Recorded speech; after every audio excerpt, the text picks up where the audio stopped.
On the horizon, beyond the cornfields, the old farm bathed in the golden glow of the rising sun. This cozy corner, inhabited by diverse animals, awakened to the chirping of birds and the scent of blooming sunflowers. The main hero of this place was a little chick named Coco, one of the 10 chicks of Mother Hen, who was the soul and heart of the farm. That day, the sunlight played on the feathers of Mother Hen as if on a musical instrument, as she taught the chicks how to peck at grains. Suddenly, the cunning fox, a constant threat to the farm's peace, sneaked in through an unnoticed hole in the fence, her eyes gleaming with anticipation. The fox was inconspicuous among the bushes, with green leaves and bright red berries. She held her breath, waiting for Mother Hen to turn away, and with a decisive leap, she snatched her in her paws. "Mother!"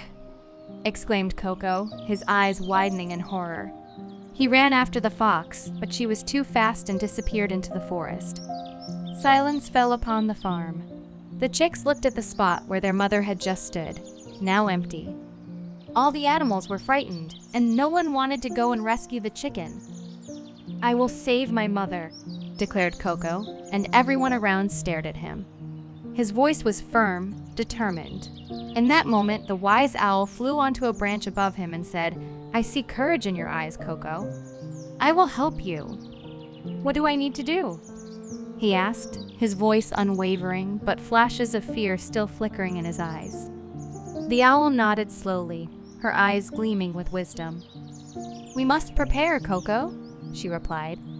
"You must learn to be swift, clever, and elusive, like a spy." The evening light gently illuminated the old farm. Coco, the little chick, approached the owl with excitement and devotion on his face, ready for the lessons of espionage. The experienced owl revealed to him the secrets of invisibility and voice manipulation.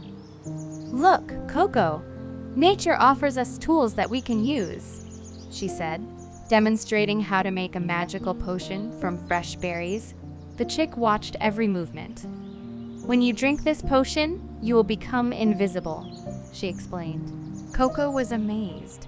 The next tool was a nut found in a squirrel's hollow. "With this nut, Coco, you will be able to change your voice as you please," the owl explained.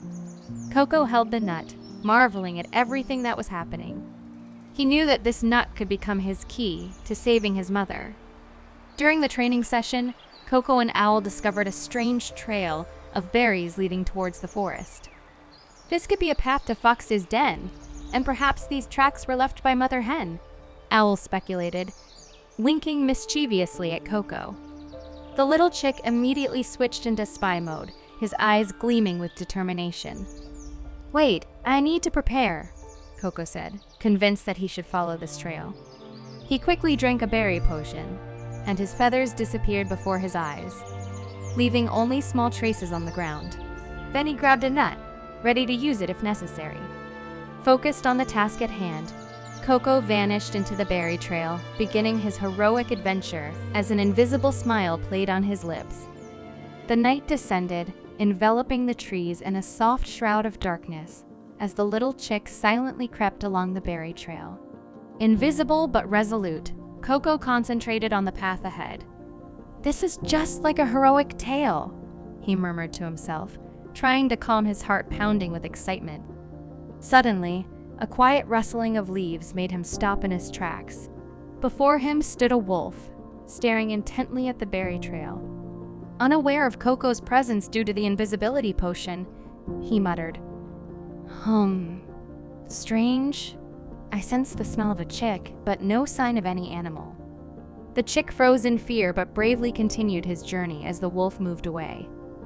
However, luck deserted Coco when he stumbled upon a reclusive beaver who seemed to be observing him. In an instant, Coco found himself trapped in a snare. The beaver chuckled, Well, who do we have here?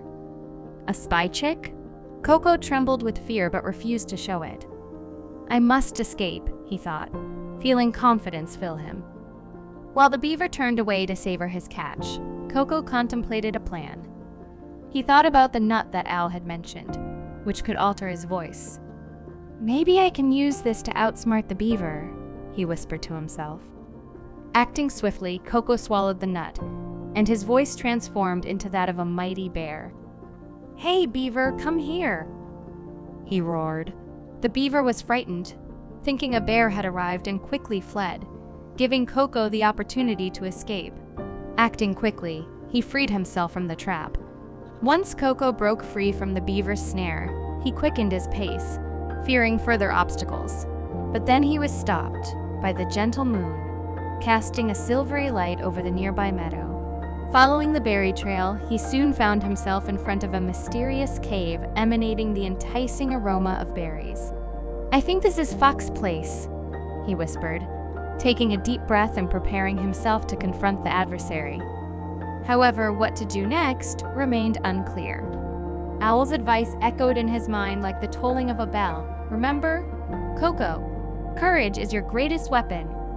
With those words in his heart, Coco mustered his courage and entered the cave. To his surprise, there was no one there. Instead, he found numerous half-empty baskets of berries. Coco was bewildered. Why did Fox steal so many berries? He wondered, surveying the mysterious cave. He began searching for clues, but his efforts were in vain. And just when he was ready to give up hope, something unusual caught his attention. In the corner of the cave, there was a small chest. Coco approached it cautiously and opened it, discovering an old book inside. The cover read "Secrets of the Forest." He flipped through the pages and was astonished by what he found. It seemed that Fox had been using the berries to create a magical potion that would make all the animals on the farm obey her.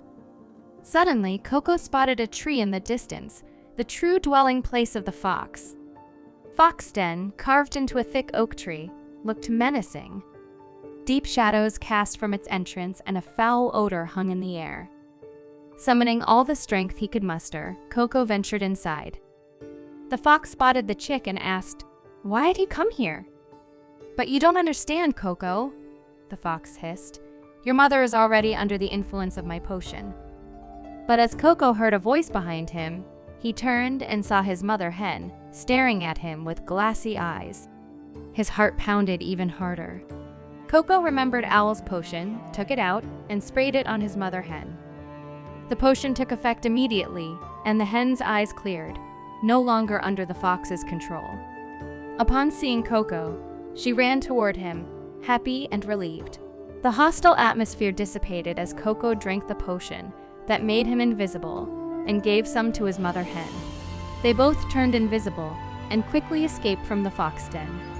The journey back to the farm was filled with joy and relief.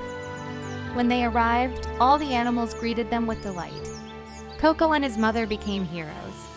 Their home, once filled with worry and anxiety, now radiated new shades of happiness and peace. The air was filled with the scent of celebration and joy, like after a long-awaited rain.